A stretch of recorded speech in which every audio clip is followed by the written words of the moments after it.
ඉතින් ඔබතුමාට චෝදනාවක් ආවනේ එතුමාට ගහන්න ගියයි කියලා. මොකද්ද ගහන්න ගියේ? ඔබතුමාට නඩුවක් වැටුනේ. මොකක්ද නඩුව? ඇයි නඩුවක් තිබුණේ? කොයි නඩුව තිබ්බේ? රේන්සි අල්සුලුලත් කතා කරලා කොයි නඩුව තිබ්බේ? තිබුණ නැද්ද එහෙම නඩුව? කොයි නඩුවක් තිබ්බේ? තිබුණ නැද්ද? කියන්න කොයි නඩුව තිබ්බේ කියලා. ඉතින් කවුරුත් දන්න නඩුවක් නේ. කොයි නඩුව කියන්න කොයි තිබ්බේ කියලා. කොයි උසාවිද ඇහුවේ? ගන්න බලන්න. රේන්සි අල්සුලුලත් අනේ මේ දන්නේ නැති දේවල් කතා නොකර ඉන්න මේ රංජන් මන්තුමා මොන උසාවිද තිබ්බේ? නඩුවක් කියන්නේ තමුන්නාන්සේ කිව්වොත් දැන් මට නඩුවක් තිබ්බා කියලා මම ඉල්ලාස්සනවා. හැබැයි නඩුව තිබුණ නැහැ කියලා ඔප්පු කිව්වොත් තමුන්නාන්සේ ඉල්ලාස්සනවා. ඔබතුමාට එහෙම චෝදනාවක් තිබුණේම නැද්ද? නැති කතන්දර කියන්න බලන්න. තිබුණේම නැද්ද කියන්නේ? තමුන්නාන්සේ හිතන්න එපා මේක චිත්‍රපටියක් කියලා. දැනගෙන කරුණු ගෙනල්ලා තමුන්නාන්සේ කියන කරුණු තියා මම පෞද්ගලික යන්නේ නැහැ. හේතුව මම පෞද්ගලික යන්නේ නැති නිසා. අපි කරුණු කරන කතා කියන්නේ ඒක ඇවුලන්නේ නැහැ. ඒක ඇවුලන්නේ නැහැ. මතක තියාගන්න. අපිටත් තියෙනවා ෆයිල් ලා තියෙනවා. හැබැයි පුද්ගලික කතා කරන්නේ. කතා කරමු වැඩ පිළිවෙල. දැන් පුද්ගලික දෙයක්. මම කිව්වනේ. තිබිලා නැහැ කියලා දැන් ඔබතුමා තිබුණ එහෙම එකක් තිබුණා. එහෙම චෝදනාවක් මොකද කවුරු හරි කියන එකක් උස්සගෙන ඇවිල්ලා එහෙම චෝදනාවක් තිබුණේ. ඕක තමයි කටේ බ්‍රේක් නැති වුණා වෙන වැඩ. කියන්නේ මේ රටට මෙච්චර ඒ කියන්නේ අඩුම කාලෙකින් වැඩිම සොරකම් කරපු පවුලක නමක් මට එන්න මම කැමති නැහැ. මට ඔබතුමා මොනවද කියන්නේ සොරකම් කළයි කියලා මොකද්ද ඔබතුමා? පස්සේ ගන්නන්න පුළුවන්. මේක කියලා තියෙන්නේ වගකීමකින් කියන්න කරුණාකරලා ඔප්පු කරන්න බොරුවක් නිකන් මට දෙන්න අවස්ථාවක්. නෑ ඔබතුමා කියන්නේ ඔරගන්න අල්ලස්සා දූෂණ අල්ලස්සා දූෂණ පොඩි සංග නෑ ඕගලාට අල්ලස්සා මට අවස්ථාවක් දෙන්න කරුණාකරලා. ඔරගන්න කළා කියලා කියන්නේ ඔප්පු කරන්න නිකන් කියන්න එපා. මම ඔබතුමී හොරෙක් කියලා කිව්වේ නැහැ. හරි මෙතුමා කියනවා මට දේශපාලන තර්කයක් ගොඩනගා ගන්නලු. මෙතුමාම කිව්වා රාජපක්ෂලා මෙතුමාගේ පුතා ඉතින් දොරකම් කළා කියලා. මම කිව්වා. ඇයිද ඒ අම්මපල්ල කියලා කිව්වේ නැහැ කියලා.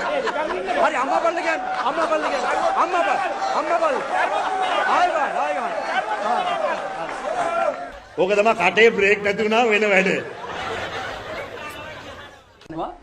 හොරකම කියලා කියන එකක්.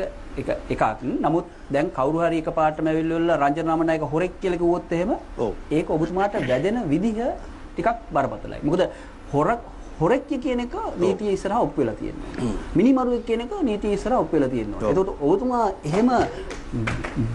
මෙහෙම නිකන් ඕපන් ස්ටේට්මන්ට් එකක් නැත්නම් ඇරිච්ච ප්‍රකාශයක් කරාම ඒක හොඳ නෑ නේද? ඒ කියන්නේ මම හිතන්නේ ඔබතුමා කතා කරන සදාචාරයට මේක විරුද්ධයි කියලා. අතිගරු ජනාධිපතිතුමාටත් රාජපක්ෂ පවුලටත් ජනතාවගේ තියෙන උපරිම ආදරය නිසා පදනම් විරහිතව ඔප්පු කරන්න කිසිසේත් බැරි චෝදනා නිකන් කට තියනවට හොරු කියලා කියන එක එහෙමනම් එතුමාලා පොලිසියට ගිහිල්ලා පැමිණිලි කරා.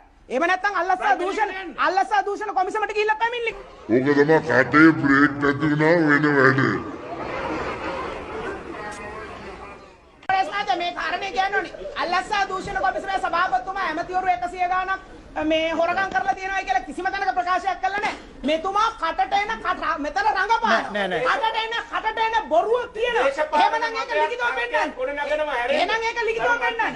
නිකන් කටට එන ඒවට වචන පාවිච්චි කරලා නිකන් අල්ල රංගපාන කියලා බොරු කියන එක. ඒක මේ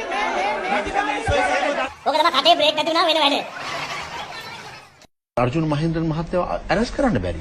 අද අර්ජුන් මහේන්ද්‍රන්ගේ પાස්පෝර්ට් එක තියෙන තහනම් කළ දිල්ලුක් ශ්‍රීවික්‍රමසිංහගේ බාරේ.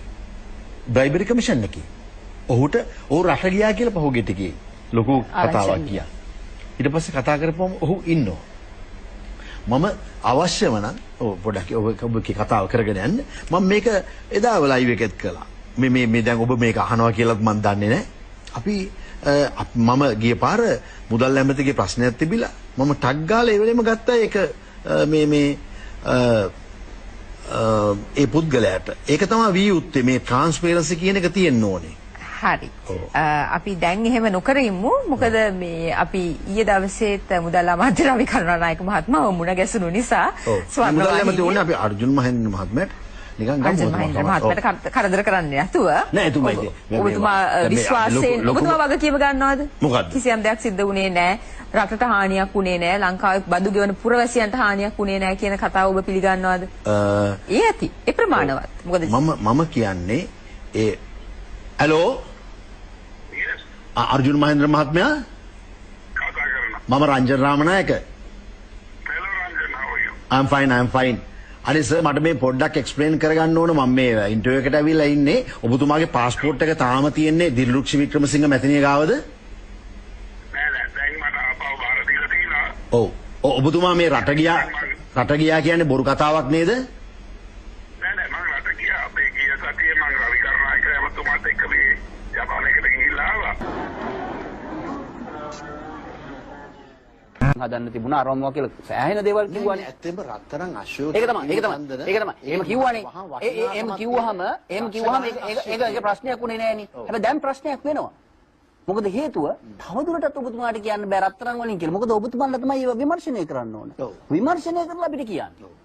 එතකොට අපි හරි කැමතියි. එහෙම නැතුව නිකන් හිතලු කියන්න එපා. මේකේ ප්‍රශ්නේ තියෙන්නේ තව කෙනෙක් විමර්ශනයට අනුව එයා තමයි. සමාවෙන්න. ඔබේ විමර්ශනය කරන්න. සමාවෙන්න. මේ රටේ විමර්ශනය කරන යාන්ත්‍රණයක් තියෙනවනේ. ඔබතුමාලා ගාන්නේ. මගේ බුද්ධි අංශයේ මගේ ඉන්ටෙලිජන්ස් සර්විස් එක කරනකොට එයා තමයි කරලා තියෙන්නේ. අපි දන්න විදිහට පුද්ගලික එහෙම ඉන්ටෙලිජන්ස් සර්විස් නැහැ. මගේ එහෙම පුද්ගලිකේව නැහැ. මගේ තියෙනවා. අපි දන්න විදිහට නැහැ.